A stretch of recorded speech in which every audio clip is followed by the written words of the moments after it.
Welcome once again to the Brink and It Podcast. It's the best kind of podcast, because it's my kind of podcast, and it's your kind of podcast, and it's our kind of podcast. So it's time for the podcast, so let's start the podcast right now. Woo! Welcome. There were requests for that song. Just by who? Me? Just a person. One person. Request. Episode 338. Sarah. Yep. Nice to see you. You too, as per usual. You're a delight. Oh. How are you feeling? I'm okay. Mm-hmm. Yeah. Mm-hmm. Yeah. Mm-hmm. Mm-hmm. Yeah. Yeah. Okay is okay. Yeah, okay is, you know. You see that hashtag a lot that says, it's okay not to be okay? Right. And sometimes I'm not okay. You know, it's been kind of a tough week for me, honestly. Okay. You know? We will do our best to make it fun in here. Yes. Have a grand old time. We'll learn something. Yep. You got any poo stories? Oh my God, let me see. Let me have a look. That is funny. Poo. Yes. What? Yes, I do. Oh my Would you like goodness. me to open with that? Please do. The question asked by scholars and then published in the Daily Beast: did Jesus poop? I mean, are we really asking this question? This was a big debate amongst theologians for centuries. Come on. I'm serious. Why? Please explain all of this to me. Certain things within theology are complicated, including the divinity and humanity of Jesus. Right. If somebody's fully human but fully divine, then it can be confusing about whether they participate in all the things that make humans human, when it seems like it would be profane. Now, you know how there's a belief in, or it's said, I don't know, in North Korea that like Kim Jong-un, I think it is, never defecates. Oh, no. Have you heard this? They believe that? Yeah. Oh, God. That he doesn't need to, like, all this stuff. So it's interesting. And when you hear that story, we're like, oh, that's ridiculous that everybody believes that. Yeah. And it's so easy to dismiss that. Yeah. And then you say a question like, did Jesus poop? And we're like, well, we got to debate it. Yeah. Come on. Right. Because if you're a believer and you think somebody is God, then it seems really profane to believe that they sat on the shitter and did that. And so people had to decide. And the real question is he a water or a folder? Oh my God. Did we determine you're a folder? Yep. Yeah, it makes me crazy. That's so funny. Well, he was probably, I think Jesus would probably be a folder. Yeah, I do too. Yeah. He seems methodical. It seems like he would be slow. He was so organized. Yeah. He was a carpenter. They have to be meticulous with detail. Totally. He's folding it for sure. Right. I mean, we'll forget that there wasn't, just ignore the fact there wasn't toilet paper. I wonder, though, if you're a believer, if it bothers you, even if you think, yes, of course, Jesus pooped, does it make you upset?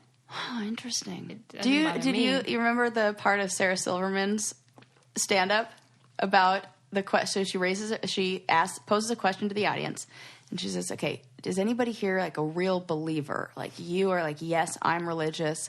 And one man raises his hand, and he's like, yes, I believe. Yeah, all that. She like, come up to the stage. She goes, would you? Was he Catholic? Yes, I think so. Yeah, okay. She's like, would you let Jesus or God come in your mouth? Yeah, I do remember that.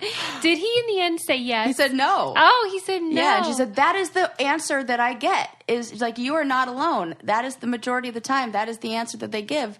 And to you, sir, I say, you are not a believer. Like, if God says to you, here's the deal, I'm going to have to come in your mouth, then you should be like, all right, God. Whatever you say. And then she goes into a whole bit about like Cain and Abel and like, you know, how at the very last minute he was like, no, it was just a test. And then it's like, but now you got to suck my dick. Oh, do you mean, Abraham and Isaac? Whoever has to kill their son. Yeah, Abraham. Yeah. And Isaac. Yeah. Okay. Yes. Yeah, that I would let God come in my mouth. I mean, it seems like if Semen's like. You're right. I already love this episode. Good. Yeah, that's my poop story. It's not much of a story. It's just a fun question. So what are like theologians? What's they used to believe? And when I say they, I mean like the Catholic Church. Yeah.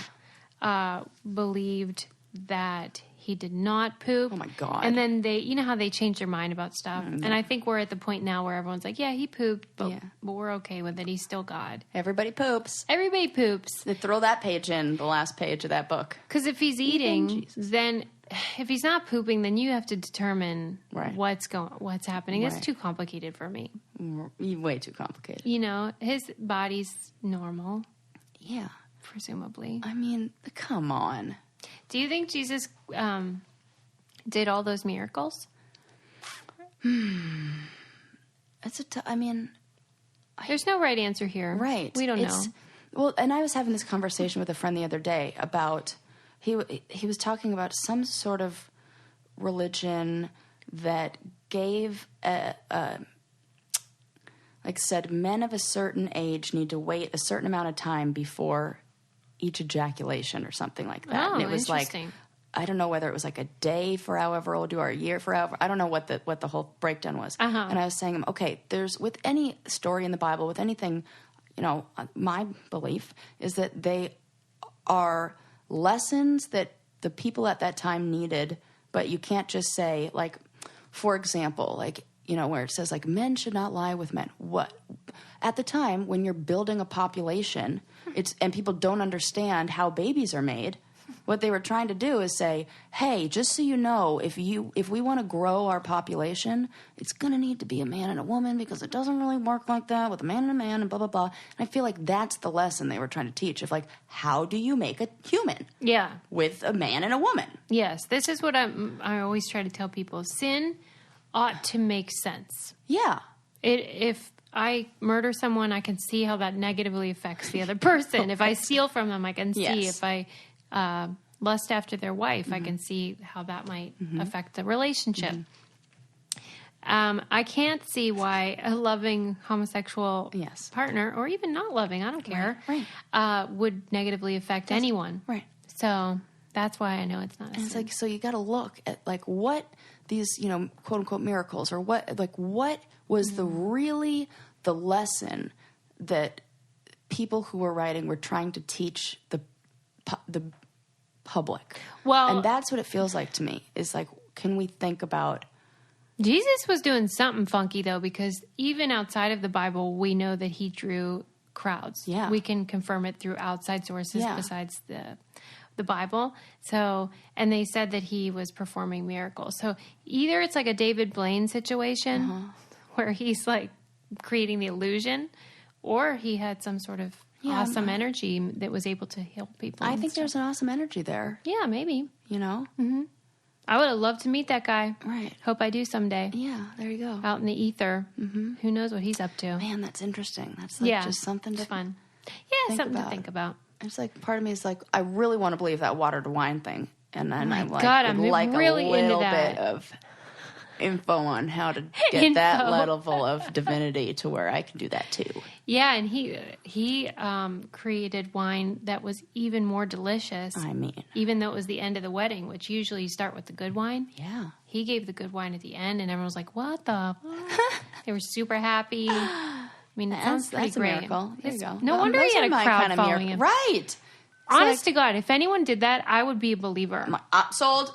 Yeah. Yeah. I believe you. Right. And why David Blaine should do that. Mm-hmm. He isn't doing any wine tricks. Yeah. Give the people what they want. Can it with your cards. We're thirsty. Yeah, you can levitate. I know, but we know. Weren't you the one who did? What's your theory on how he levitates? I thought you had a theory. There's something about, like, the angles and, like, being up on a certain thing with his shoe, and I don't know. Yeah. That's what everyone says. Yeah. There's, like, diagrams that you can look at. Yeah. It's still weird. Right. But it's not helpful. Wine, though, that's helpful. Yes. Another thing that's helpful is having a bra that fits. Yes. Right? There's a miracle. Third Love is the ticket if you want your breasts to be happy and cupped perfectly, because they have a quiz. It's a Fit Finder quiz where you can go on, and since they design bras with breast size and shape in mind of all these women that they've measured and surveyed, you're going to find the perfect fit. They have over 70 sizes, including their signature half cups. They're the only bras that I wear now, and I really love their loungewear. Their jammies are really nice. 100% fit guarantee, so you can wear it, wash it, put it to the test for 60 days. If you don't love it, you can return it, and they'll wash it and donate it to a woman in need, which is really nice. And they're lightweight. They have the super thin memory foam cups. Third Love knows there's a perfect bra for everyone. So right now they're offering our listeners 15% off your first order. Go to thirdlove.com/brain now to find your perfect fitting bra and get 15% off your first purchase. That's thirdlove.com/brain for 15% off. Mm-hmm. Yep. There you go. It's not a miracle anymore. Just a way of life. Mm-hmm. There's a restaurant that's coming out, or I guess it is out, and it's a hands-free. Oh, so it's a trough. They should call it that. It's not. It's not a trough. Or somebody feed you. They feed you, Sarah. They feed you. A trough. That's way funnier. I was like, so, like hands tied behind the back? What is That's a good question, right? That made me laugh. Okay. So, no. And like they put like the wine glass up to your mouth okay. and all that. I wonder, you like it. Yeah, well, for like a novelty thing. But remember how we were talking about popcorn in the movies and how if you eat it with chopsticks that you will enjoy the popcorn more and like the whole experience more? I wonder if having somebody feed it to you would make you, because it's almost changing. I feel like it would make you more of a, what do they call it? Like conscious eating, like where you're mindful eating, and you're aware. And I feel like you would be focused more on, okay, I'm going to open my mouth. I'm going to chew it. What does this taste like? If somebody else were feeding it to you, it feels like you would probably be more mindful in enjoying the food. I would be happy to have someone cut up my food. That's a big pain. And like, just ask my 7-year-old; he would agree with that. in my head's version of this restaurant, we're on a beach in Hawaii, and I'm like in a hammock, and there's a very attractive shirtless, muscly man who's feeding me this wine, and like another guy's fanning me, and like I could get there's into like that. some grapes that are like. Maybe they've just not arrived at the ideal model for the restaurant, but you're filling in the gaps. And I don't want to. The weird thing is eating with people. So you're sitting at a table, you and me. Yeah, right. And people naturally eat. So like we're in the middle of a conversation. Right. And I'm like, excuse me, sir, I'd like another bite. That seems weird. Like, what do you do to signal? Do you just open your mouth? I have so many questions. Like a baby. What if they said, what if they did that? Okay, here comes the airplane. Right. Yeah, I don't have the answers that you seek. But I do, likewise, I think that it would affect the vibe of a conversation. I don't even like, when you're at a table and there's people lurking, like, I don't know if it's a server that over at the table nearby, or when the server comes over to get stuff and then you just like can't say anything. So that would ruin it. I just keep talking. You do. I went out to dinner with my friend Mariana the other night. Shout out to Mariana. And we were just like gabbing like crazy. And I'm very animated when I talk. And we were talking about subjects in which I would be really animated to discuss. And the server just kept coming over. And he'd be like, "Oh, I'm sorry again for interrupting." And I'm like, "I'm just a talker. You're always going to be interrupting." Like, yeah, right. That's how it's going to go. Yeah, it's not their fault. It's not. And, Yeah. But I just we were like tucked in the corner. I'm more private. I do notice that with you. Like when we're at a restaurant, I'm always like trying to be really quiet. And Sarah does not care who hears her. Not care. And I'm one of those people that shrinks because I don't want anyone to hear what I'm saying. God, it's so funny. And it's like the Italian. growing up in like eating with Italian families and like restaurants there. But like when people talk loud. Really loud at the restaurant that aren't you, don't you hate it? No, I don't even really notice. What is wrong with you? I don't know. I'm always like, shut up. I should not hear their conversation. I'm trying to think if I've ever been. Wow, this is going to be one of those ones where like if you don't recognize the loud person at the restaurant, it's probably you. Oh my God. I think that may be it. Damn. Sarah. I mean. Nobody's happy that you're doing that. I mean, that's probably true. I should probably check my volume and like use my inside voice. I always wonder 12-inch whispers. I always wonder that though about the loud talker. Do they know they're being loud, or they just don't care, or they're not self-aware? I had to get my ears cleaned once, and when I did, I noticed that God. felt like I talked quiet, like I was talking loud, and then I'm like, oh my God, was I talking really loud because I couldn't hear myself? But maybe that's just in my head. Sorry, I'm yawning. Oh yeah, I'm just tired, a long day. Let's take a nap, you guys. Let's do it. Let's do the siesta thing. Cuddle. Did you have like a earwax buildup? Yeah. What was the problem there? I was surfing a lot and going in the water, and like it's just when they cleaned it out, something came out. I'll never forget. It was the best feeling. It like pops. It was the size. They like flush it out. So they like doing like water, and they spray, and then you turn your head, and there's like a pan underneath that catches it.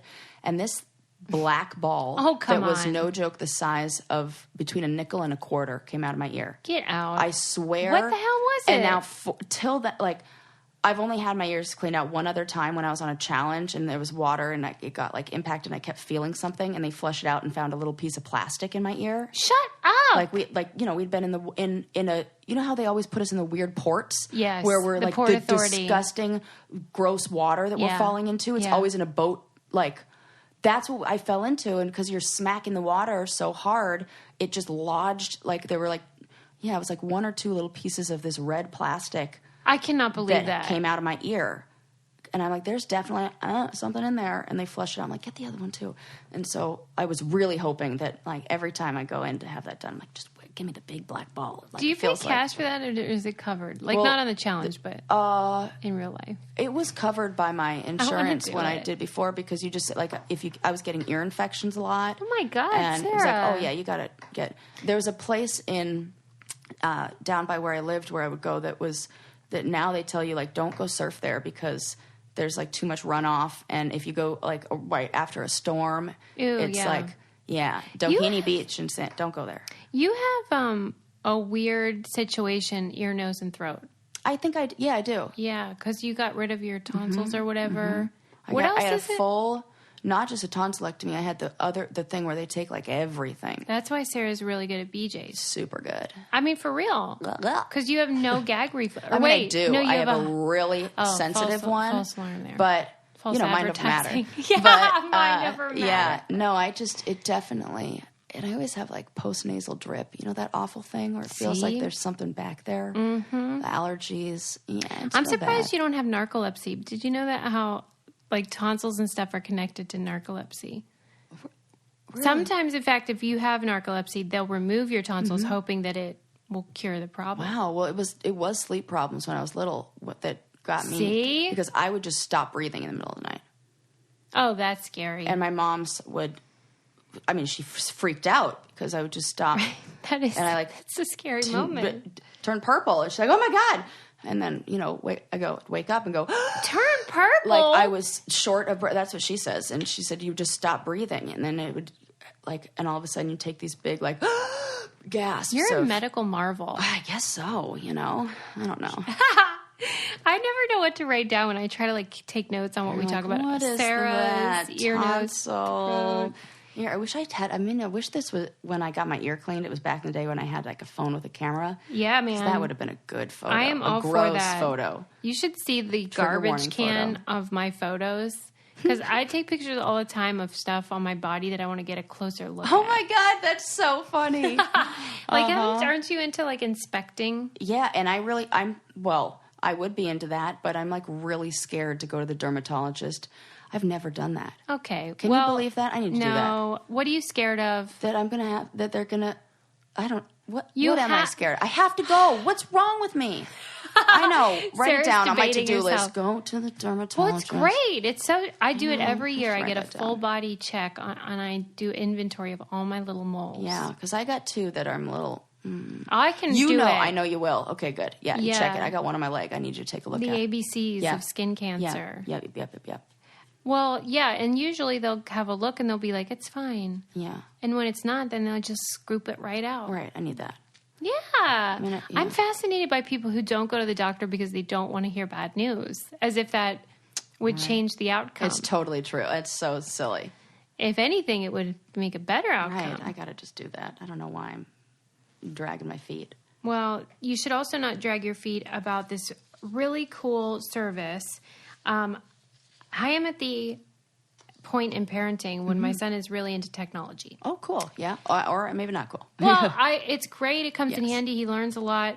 But, there's a feeling of like, what's appropriate? Oh, yeah. You got to make sure they're not using it all the time. For real. There's a company called Circle, and Circle makes a thing that allows you to put limits on, the access, what they are able to get to. Let's say you don't want them on Instagram too long. You can limit their usage of that.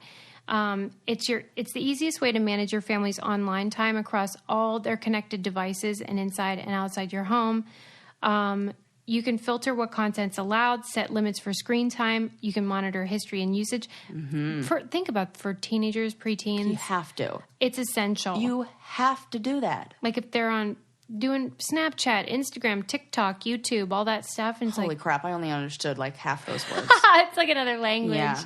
And then some of the kids, how they buy apps. Yep. Lincoln already does that where I'm like, excuse me, But this way you can stop worrying about your kids and you have, Circle that will help you do that. Right now our listeners get a limited time offer of $30 off a Circle Home Plus.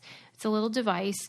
When you visit meetcircle.com/braincandy and enter braincandy at checkout, get $30 off when you visit meetcircle.com/braincandy and enter braincandy at checkout. This is a limited time podcast exclusive offer.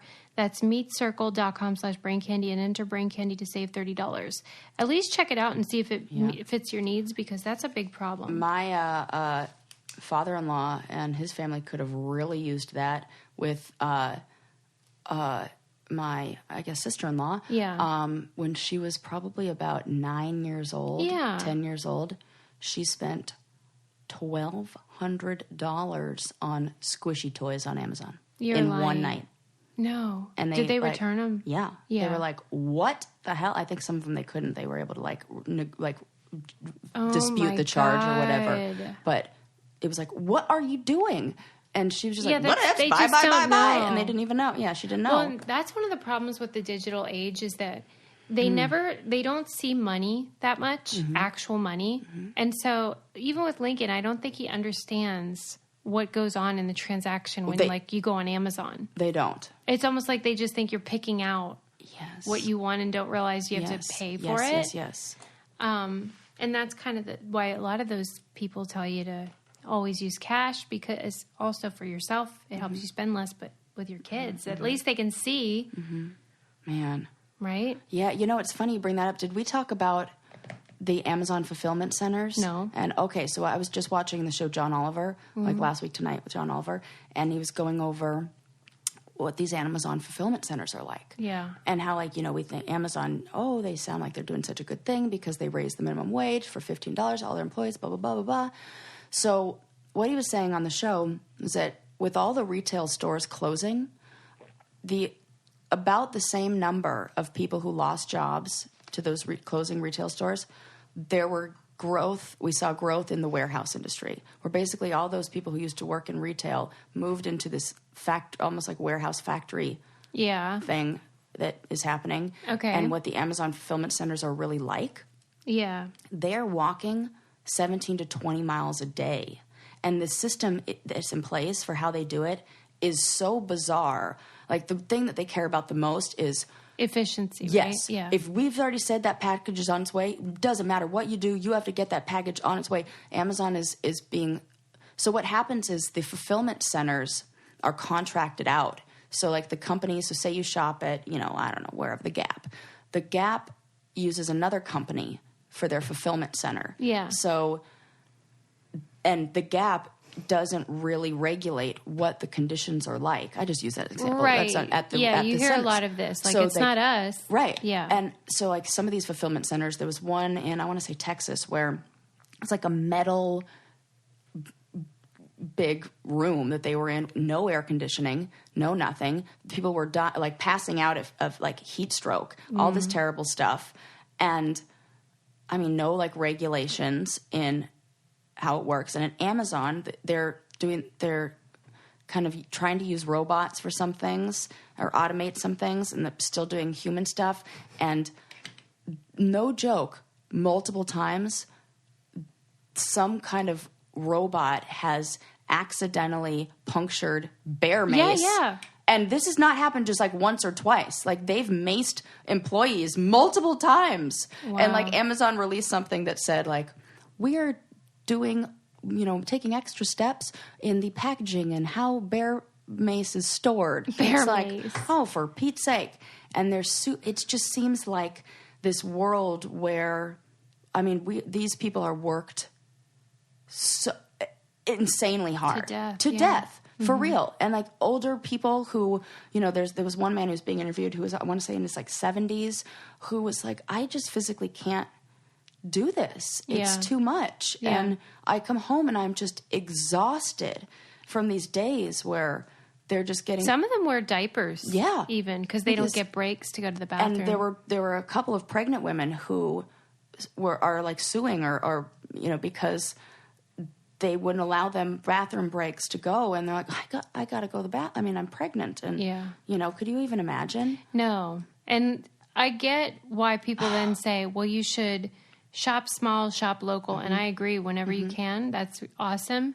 But I also don't think it should be the consumer's responsibility to for sure police Bezos. Come on, right? I feel like either the government or whatever should intervene so that there's oversight, right? And this is like the whole thing. This is why we needed unions along the way. Well, it's interesting you even say that, because Amazon goes to great lengths to train. They even have a whole video of like, why unions are of like, here, you can't let them do this, don't do that, and then they like, he had a whole joke. He was like doing this little cartoon of like, of Amazon workers who tried to unionize, and the next thing you know, a robot accidentally punctures bear mace. Right. They're like, what's that, union? Boom, bear mace, everybody's been maced.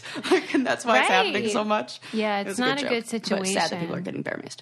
Yes. So that, like, it's just interesting. I saw that, and they said, like, maybe those Oreos that you needed next day delivery on, you can like wait freaking 2 days. Like, okay, wait. So what are they suggesting that? Like, we should just go to the store and get it ourselves, or what? Yeah, or like kind of like think about next time you're clicking that button of like, I need this right now. Is this an item that you actually need right this second, and what that means to the other person on the other end who's going to be the one getting it, and like, all this like stuff. I said, I get that. I just don't think it should be my job. I totally agree. And what are we going to do? Like, boycott Amazon? No. Right. It is something to think about. Something else a lot of people are thinking about is whether they're going to have a baby. And thanks to modern fertility, you can make that process a heck of a lot easier. This is such a great system. It's the first comprehensive fertility hormone test for women that you can take at home. Yep. This is something that would cost you $1,500. It's crazy. At the doctor's office. Yeah. It's not covered. And this is just $159. And they would make you do that before you do any of the other, all the other stuff. So like, arm yourself with the information, then go talk to your doctor. I just love that it's so affordable, especially because so many people are waiting to have kids, so they're older, and that can be more difficult, and like just you need more information about what's going on in your body. I took the test, so you get a little kit, and you just do one of those pricks on your finger, kind of like when people have diabetes, like those things. And then you send it back, and it'll tell you if you have more or less eggs than average, if you what you could expect from IVF or egg freezing, how your hormone levels are related to PCOS, which is very common. You can get all your questions answered with one of the fertility nurses, which is wonderful as well. And it's just, to me, it's like, if you're thinking about having kids, you might as well find out what's going on in your body. Take the fertility quiz and get $20 off your first kit at modernfertility.com. Again, take that fertility quiz and get $20 off your first kit at modernfertility.com/braincandy. Super, super easy. And so many people are in that position. $159. Come on. Yes. Oh my goodness. I've spent more on less. That's a good line. Okay. What else?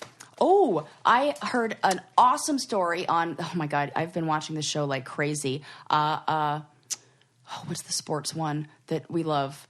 That, not 30 for 30, the real sports with Brian Gumbel. Is that it? Who's We Love? Real sports? No, but who do you say we love it? Oh, maybe it's 30 for 30 that we both love. I love that. Okay. There's another show called Real Sports. That you love. That I love. That's basically the same thing. Okay. So this is such a good story. I couldn't even believe it when I heard it, and I was like, we need to adapt this and throw away our rules of how we... let me just tell you. Yes, tell me. So, researchers were looking at Norway. Okay. In the last Olympics, Norway swooped in the medals. They won everything.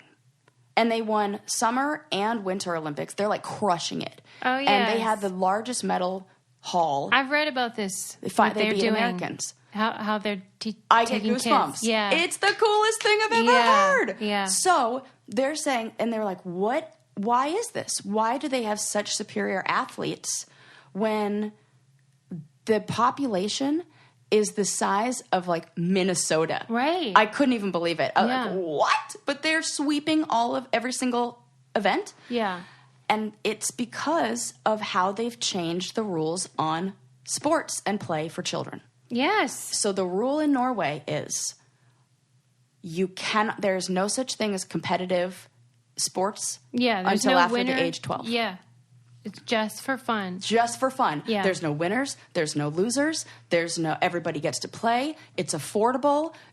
When you see these kids playing, there's joy. Pure joy. Right. It made me like tear up. I cried watching this because I was like, look at these children. And what it does is what the problem with how we like look at sports right now is we're basically like making these children professionals at age, or treating them like professionals at age 6, 7, 8. Like, oh, you got to train like this. You got to baseball. Blah, blah, blah. You got to become the best. You got to get the coaches. You got to like work for the trophy. And, and then the coaches are looking at children who are like, oh, well, he's got a body that would be suited for this. And she's like really good at this. So I'm going to push him into that sport. But what that does is it weeds out people who could be late bloomers, people who could be, not interested and then become interested. It increases the likelihood of burnout because you're like forcing a child to be doing this and then they just don't last. They like burn out before college and then they're like, I'm over it.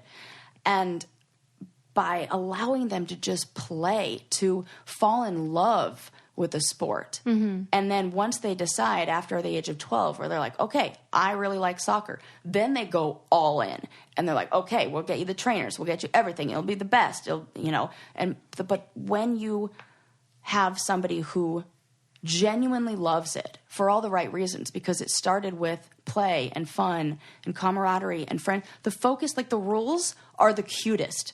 It's like a Bill of Rights that children's Bill of Rights for sports. And it's like fun, play, friendship. I'm like, this is awesome. This is what we need to do. When is America going to get aboard? Never, because of all the money that's in children's sports. Oh, you think that's why? For sure. There are towns. There's a town outside of Las Vegas that is completely developed because of the Little League World Series. Right. And it has become a vacation destination. These families get like one vacation a year. Right. And you've got a child who's in the World Series of baseball. You bet your family's going there for their vacation to be at the World Series. They're opened hotels. They have the, rental, the properties. And it is a town that was created around a child's sporting, I think there's also, though, an element of the American worldview, which is about winners and losers, yes. and not individualism, right? Because if you're in a society where everyone pitches in and takes, then you're more inclined to be like, who cares who wins or whatever. But if you're in our society where it's like personal responsibility, every man for himself, well, then you're going to think, oh, this is creating just a bunch of pansies. Yeah. I mean, that's how they think of even like the participation trophy thing, which I get. I mean, like, let's calm down with everything, but like, don't give them a trophy. Just I agree. Nobody wants the fucking trophies. Oh, God, we don't want the trophies. We didn't even go to his baseball banquet, and they're like, what do you want us to do with this trophy? I'm like, shove it up your ass. Right, it's going to end up at the Goodwill anyway. In like 5 years. Right. Mm-hmm. So, really. We're weird, though. I think most people are not into this. But, I mean, if you just watch this. If you see these kids and how happy they are, and you tell me that, and they make everything play and fun. And we can now see it's effective, too. So it's not effective. Like it creates lazy people. No. Yeah. Completely people who are healthy, fit, who love just sports, and there's better, friendships and group dynamics and relationships, and it's all win-win-win-win-win. Yeah. I see no downside to this. Oh, that's encouraging. Yeah, and I just couldn't believe that. Are wonderful people. Like, amazing. Oh, my God. When I was in Norway for the challenge, the pilot of our helicopter was the hottest guy I had ever met. I'm not kidding. Oh, my God. He was so tall. He was so dreamy. He was teaching me how I can safely jump out of a helicopter, which I already was like, oh, tell me more. Like, okay, how do I be safe? And he was so cute, and he was in like the flight suit and all that stuff, and like the gear. And I just remember being like, oh, he's dreamy. Hello, gorgeous. Yeah, and then the Norwegians, like, they're very happy. And they're so good looking. You think? Yep. I don't know the same ones you do. Oh my God. When I was like walking down the street there, I was like, doable, totally doable. So is she. I'll take that. Yep. There were so many attractive people. I'm really happy Sweden, for you. and yeah. I'm surprised because you're really into like the dark skinned folks. I know. I was going to say where else? Yeah, that would be the exception I would make. Maybe it's because you're not like. I feel like you're usually around brown skinned people, and maybe it's like, oh my God, I've never seen this attractive white people, and they look like your family. Maybe there's that too. Like maybe evolutionarily speaking, maybe we're drawn to people ones that look like. Yeah. But yeah, usually like not my type. Yeah, no. But I was into this pilot. I don't know how you ended up with a white man, to be honest. I don't either. Yeah. Yeah. That was a fluke. Yeah. He got in under the wire. One of our listeners, let me see if I can find her name. I like to tell, Brandy, sent in an article about honesty around the world. Oh. And I thought it would be fun to discuss. Honesty. Okay, so what's your theory about, I don't know, okay, you find a wallet. Oh, okay. Well, yes. Let me not even say theory. What is your, like if you find a wallet. Always the best policy. I'm almost overly honest. That's true. It's annoying. That is where I live. Yeah. Right. Well, do you think other people are probably like you, or do you think you're unusual? Well, what's really important to me is being like conscientious and being the same person when nobody's watching than I would be if somebody were watching. Yeah. And I think that became really important to me being on TV. Yeah. Because I understood that there I had an opportunity to present myself however I wanted. And, do everything right. Oh, be super conscientious. But how fake if I were like that on TV and then I didn't live that in real life. Yeah. So I do think I make sure, and almost like I can't not do it where, I walked in if I see a piece of trash, I'm going to pick it up. Mm-hmm. If I see somebody who dropped something, I'm going to go give it back, give it to them. Yeah, I do believe that you try to do the right thing. Totally. Mm-hmm. So my problem is assuming that other people are also like that. Yeah, that's a mistake. Although in this case, they constructed a international study, so they did it all over the world in different countries, and they placed what they call a wallet, but I'll talk more about that in a moment, with business cards, some money, and I don't know, maybe a couple other things in there, just to see who's going to turn it in, or are they going to keep it. And funnily enough, the more money was in it, the more likely they were to turn it in. Huh. Which, I mean, I suppose it surprised me, but it doesn't. Because you can imagine what that would feel like if you lost a ton of money. So I think a lot of people go there in their mind like, someone's really missing this. wallet. Whereas if it's like $2, or maybe it's like that. The more I think, okay, more money is in it. Maybe if I find it and give it back, there's more likely that they're going to give me some reward. Or even just praise. Yeah. Yeah. Oh, yeah. Because some people really like to feel that sense of like, I did the right thing. That's probably me. I fell into that category. Yeah. Yeah. Me too. But I don't need... That's... Okay, so now even thinking about this more. So I've worked on being, making sure I do the right thing, whether people are watching or not. And then the next step of that is I had to work on doing it for altruistic reasons, not for my own personal satisfaction of like being the one to like pat myself on the back. Yeah. So I tried to do things where I would be kind or giving or, help or whatever it is and do those kind of things, but be anonymous. Yeah. Or not like your receive. Motivation wasn't praise or attention. But I tried, I really am like conscious about these different, Yeah. Here's my trouble, which is that when they showed a picture of the wallet, it was like one of those clear, sort of like plastic binder materials that almost like you would get at Office Depot or Staples that could hold stuff and is technically a wallet, but not like a wallet. Yeah. Maybe it was just an internet, like it had something to do with something that would be universally recognized as a wallet. Yeah, because I was picturing, like a leather wallet or maybe even a fabric, but this was just like plastic. It makes me wonder, how do other people carry their money in different countries? Yeah, right, maybe we're weird. Yeah. So do you have the list of the top countries? No, I don't. I'm what? sorry. Tell me who's the most honest? I don't remember them specifying. What? They just said like across countries, that it was something that it wasn't location specific. That it was just across the board, people were more likely to turn the wallet in the more money it had. My guess for places that would be really good, Thailand. Yeah. Any Buddhist country. Yeah, because good point. they understand that what comes back to me, like, I have two options here. Yeah. Like, oh my gosh, yeah. I always felt safe and that people were...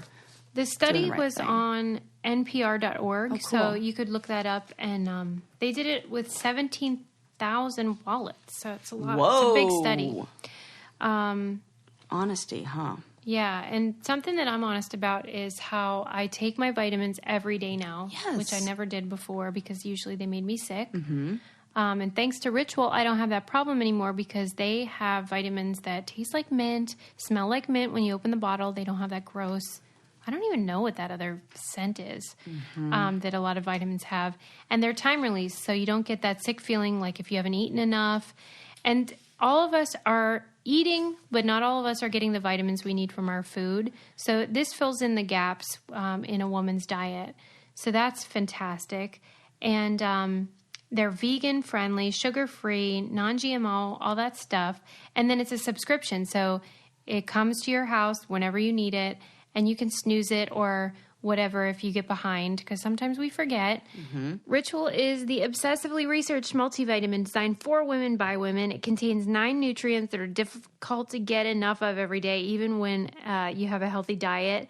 And instead of taking 5 to 8 vitamins, Ritual makes it easy. You just take 2 capsules a day. Order online at ritual.com for around $1 a day. Ritual is delivered to your door monthly so you can stay on track with your new healthy habit. Try Ritual today because you'll get an exclusive offer for 10% off your first 3 months. Visit ritual.com/braincandy to start your Ritual today. That's 10% off your first 3 months at ritual.com/braincandy. Anywho. Do you want to hear about this? This is applicable to me, and I imagine a lot of people, especially if you grew up poor. Okay. It's called the Scarcity Mindset, where... like, even if you end up having enough money, you always feel like you are going to run out. Or I feel like that. Yeah. And I would say maybe not even poor, but where money wasn't a stable and consistent thing in your childhood or upbringing. Like, there was instability financially. Financial instability in your youth. Yeah. I read this article about this concept, and it was saying not just for people that grew up with nothing, but people who even now have fluctuations in their income where you really don't know like what to expect as freelancers or whatever. Yeah. And it was saying that if you're somebody who experiences this, that what you should know is when you wander around in this mindset, it has an effect on your productivity, and your IQ decreases by 14 points whenever you have that moment of like, oh, am I going to run out of money? Oh no, I got a big bill. Or anytime you have those moments, it's the equivalent of pulling an all-nighter. Like if you don't sleep at all, that's how much brain power you lose whenever you're in that like scared thing. Isn't that terrible? Yeah. And I related to that. Because I feel like when I experience that, my decision-making abilities decrease. Yeah, they say that. Even just like, you should pay this bill right now. And so I'm like, what do I do? Do I not? Do I pay? Like, I don't know what to do in that moment. It was saying that when people do that, when they go into this thing, they're scared. Yeah. They lose sight of the future. Mm-hmm. And then it's all just about now. Like, I'm going to sell everything I own. Oh my gosh, this is that same. So we talked about this many, many episodes ago about the HPA axis, AXIS, but this really like hormone regulated center of your body that when you experience trauma, which some people, financial instability is traumatic, that it changes the brain from executive functioning abilities to default survival functions, which is where time becomes nonlinear. Your ability to put things in an order is gone. Your ability to like language is affected. Like processing ability, everything that you're saying. Yeah. Because it's triggering this survival instinct in us, which is essentially what that is. Yeah. And the only way to do that is to control that HPA axis by things like to re-regulate it.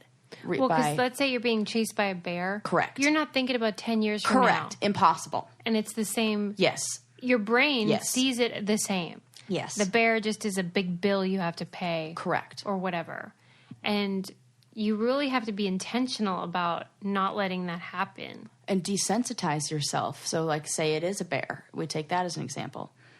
To combat that, to re-regulate that system, we would do exposure therapy where you would, okay, a bear is coming. You're near this bear. You're calm. You have these resources. You're able to handle it this way.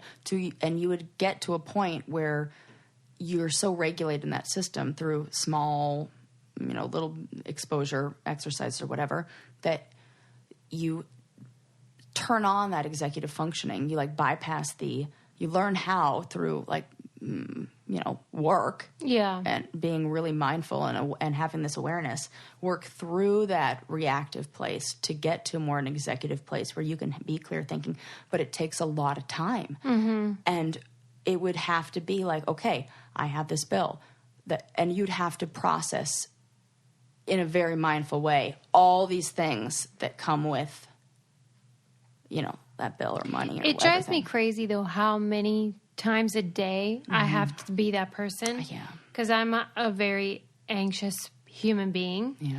And I'm really high strung.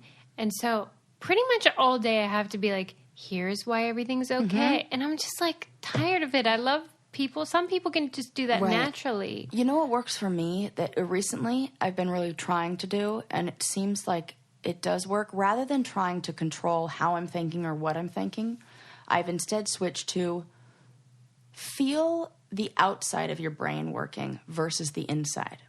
Because where these centers of our brain, where all this processing is happening, is in the center, in this animalistic, more like reptilian brain, that all happens, all the functioning happens in that limbic system, which is right in the center of your brain. If you kind of take your hand and you make a fist with your thumb and you wrap your fingers around your thumb, you can think of your limbic system as this fist, and then cerebral cortex, which is like your executive functioning that was developed later as we evolved. That's where all of that deep thinking, processing, like ability to have rational thoughts and ideas about, and blah, blah, blah, blah, blah. It happens in the outer layer of your brain. Mm-hmm. And I started to recognize when I would do like mindfulness or when I was in a state of meditation that I felt buzzy, but around the outside of my head, like brain. And so I started focusing on that part of my, like when I'm feeling anxiety, I go, okay, you're thinking, now imagine all your thoughts are happening in the middle of your brain. Now move them to the outside of your brain. And just by telling my brain that, it almost feels like it moves it to that outside. But you have to be super mindful about it and start telling yourself about this feeling. And I'm telling you, like, whether it's in my head and it's like placebo effect, whatevs, I notice a difference. Mm-hmm. I go, okay. And then when I think about thinking in that area of my brain, instantly I start to calm down. Mm-hmm. It's like, and I have these thoughts that pop in of like, we're fine. Everything's okay. But I don't have to tell myself to think everything's okay. Yeah. It feels more automatic, which makes it feel like, oh, I am okay. Because I'm not just saying that to myself. Mm-hmm. I'm giving the direction to think in this different area. And by doing that, all those nice thoughts come in. I need to do that. Yeah, try it. Or all you people out there, try it. And then let me know what does it work? Does it not work? How did you feel? Did you feel like some kind of difference? If you focus when you're having those anxious feelings, focus on where you feel it in your head. I read this book called Conscious, and it was about the idea of, human awareness. Mm-hmm. And, like, you go into it thinking, like, well, humans are conscious, and we have an awareness about our identity. And then it gets so blurry because they show all these studies of how the human brain gets confused and thinks they're acting willfully when they're not, and vice versa. Fills in a bunch of holes when we don't have information. That's terrifying. Yeah. And my lizard brain is so, like, it's a control freak. Yeah, it had to be. It's a survival skill. Right. That reptilian brain is all how you survived. Well, and that idea of, you know that thing where you say, intellectually I know this. Yes. But emotionally, blah, blah, blah. Correct. It's almost like there are two people in there. Yes, there are. Or more than. Yep. And that freaks me out because both of them think they're right. Mm-hmm. My intellectually, I'm like, life isn't that serious. Nobody gets out alive. Like, what? Worst case scenario, what, you die? And then, but emotionally, you're, whatever that is saying, you should be freaking out right now. You're not going to have enough money. You're going to run out. You're going to be homeless. What are those people fighting about in there? I wonder, so we've talked before about like repression of thoughts and repression of feelings and things like that and how that can be dangerous or cause unintended consequences somewhere else. Mm-hmm. I wonder if, and this, just taking my own personal example and experience with this, when I had a miscarriage. Yeah. I was in that same place of like, intellectually I understand, but blah, blah, blah, blah. Yeah. And my therapist would be like, yeah, I get that, but you're not feeling these feelings. You're trying to think. You're thinking from the neck up instead of the neck down. And you need to turn towards those feelings rather than the ones where you're like, everything's scary. Yes. Okay. And instead, feel that. And go, and it is painful. I swear to God, when I felt sadness, that deep sadness that I'd never, oh my God, I'm going to try not to cry right now. When I felt that deep, deep sadness, I had like heartburn. Yeah. And it was so physically painful. And I felt myself a million times trying to get out of it of like, oh God, you should write this down about your client because this is like totally going to be applicable to that. No. That's me trying to, that's me trying to rationalize this feeling again. Just feel it. And I had to lay on the couch and I said, this is sadness. And what does it feel like? It feels hollow. It feels deep. It feels painful in my chest. I thought of the areas of my body. And when I was able to turn towards that emotion and look at it, emotions are temporary. Mm-hmm. But when we repress them and when we try so hard to not allow ourselves to feel those feelings and try to rationalize and try to intellectualize, blah, blah, blah, the feelings are always still there. And they live right underneath the surface. We can have the memory of that feeling. But until we process through the feeling and really allow ourselves to feel it, it'll still control us. Mm-hmm. So if you can really in those moments be like, okay, I'm anxious. I'm just going to sit here. I'm not going to try to do anything else, but I'm just going to be anxious. What does this feel like? And I bet you the length of the time that you'll be anxious will be so much shorter when you turn and look towards that emotion than if you were to try to say, okay, you're fine, everything's good, try to think about something else, because you're still ignoring that it's like a little screaming child inside of you that's going, no, but I'm really anxious. And so you need to look at the child and say, yeah, you are. What's that feel like for you? Oh my God, my chest feels super, super tight. And oh my God, my shoulders are so stiff right now. I'm breathing really, really shallow. Okay, this is what and your body will naturally start to re-regulate, but only when you look at those things. I just get annoyed though when you like do the thing and you kind of rebound and you walk through it and then it comes back and you're like, I already did this. I already walked through that gate. But sometimes your body doesn't cooperate. Right, and it takes a few times. It takes some time when that's the default. Yes. Exactly. I call it getting stuck in it. But yeah, you're right. I use the expression with clients and even with friends that if you kind of think of our brains when we're like first start out, it's like we have this mountain with a million different trails that you can climb up. And you experience trauma when you're a child, you experience instability, anything like that. It's like you're forced to take a very dangerous path up the mountain. You go, okay, I'm forced to go in this dark trail. I can't see it. This is how I get up. It's super dangerous. And then, because that is the trail that you've gotten through life on, that becomes your default trail. And it doesn't matter if somebody's like, well, there's a beautiful field over here that has no dark, scary animals and turns and, you can see where you're going and it's a much easier walk. But you're like, I've never taken that trail. I'm not going to try that. That could be scary. I don't know. And this is the one. It might be dangerous, but my brain knows this. And eventually you get to the place where you're like, okay, it's super dangerous, but I know I can get down this path and I know there's going to be what to expect. I know what to expect, even if it's bad. Yeah. And so that becomes, and if you think of it as this starting point on a trail where there were, this trailhead where there are 100 different options and you always take the one that's dangerous, even if you know that there are other trails that are safe, you will naturally start heading down that trail that's the dangerous one because it becomes the most familiar. Not because it's the best, not because it's the right one, not because it's the healthiest one. But it's you comforting. Feel like you know it. You feel like you know it. So then what happens to a trail that you've gone down 100 times? Does it become more ingrained? Does I was the trail say become... you marry it because a lot of these trails are people you date. Totally. Yeah. Yep.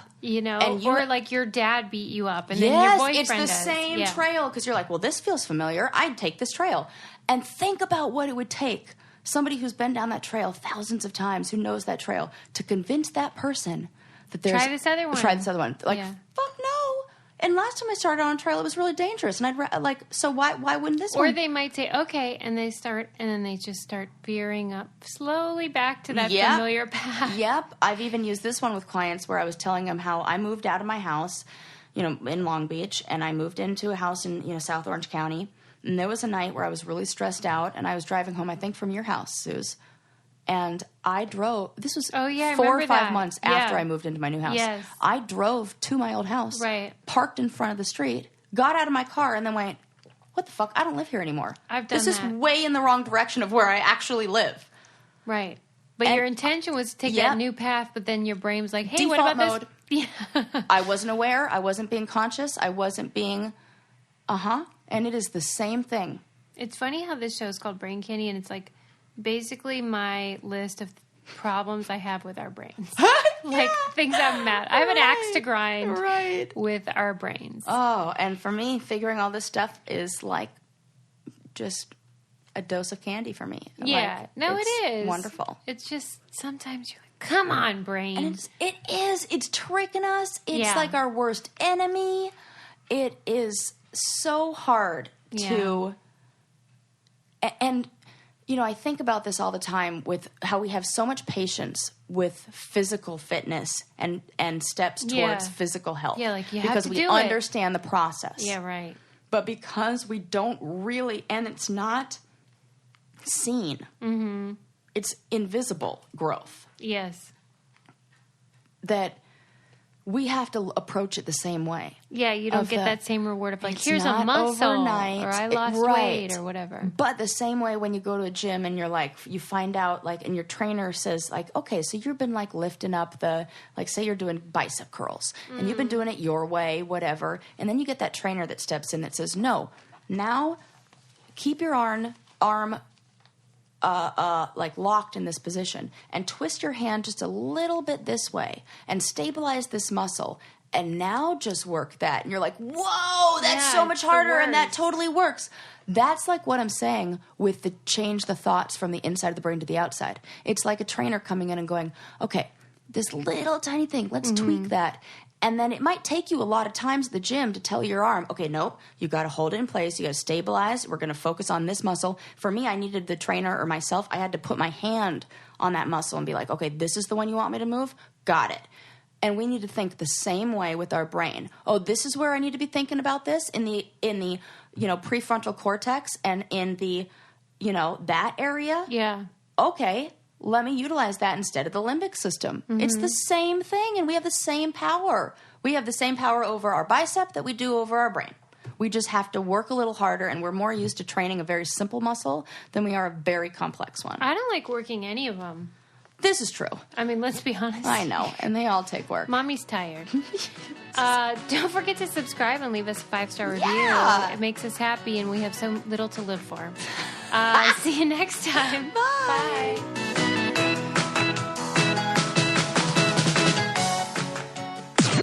This podcast is brought to you by Wave Podcast Network.